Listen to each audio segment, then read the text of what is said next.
கல்யாணம் ஆகிறதுக்கு முன்னாடி வரைக்கும் தான் சார் நம்ம தாய். கல்யாணம் ஆகி முடிஞ்சு ஒரு குழந்தை பெற்றுட்டாங்க நம்ம நாய் சார்.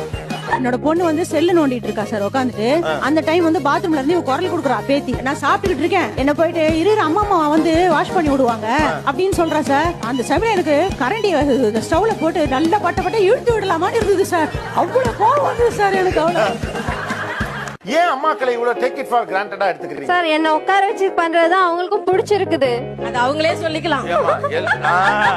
அடிப்படையா அவரை மேல உங்களுக்கு ஒரு பாசம் இருக்குல்ல, ஏன் இந்த பாசம் அதிகரிச்சுக்கிட்டே போகணும்னு நினைக்கிறீங்க? அப்படி இருந்தா லைஃப் இன்னும் எப்பவுமே கலர்ஃபுல்லா ஒரு மாதிரி ஃபேண்டசியா இருக்குமோ அப்படின்னு நான் நினைக்கிறேன். இப்ப இது திருப்தியா இல்லையா? அவங்க மேல பிரியமா இருக்காரு, அன்பா இருக்காப்ல, நல்லது கிட்ட செய்யறாப்ல, உங்க சொல் பேச்செல்லாம் கேட்கறானுங்க. இப்படி எல்லாம் ஒரு தலைமுறை நான் பார்த்ததே இல்ல. ஏன் அன்பு அதிகரிச்சுட்டே போகணும்? அதுக்கு இந்த எஃபர்ட் எடுத்துக்கிட்டே இருக்கீங்க?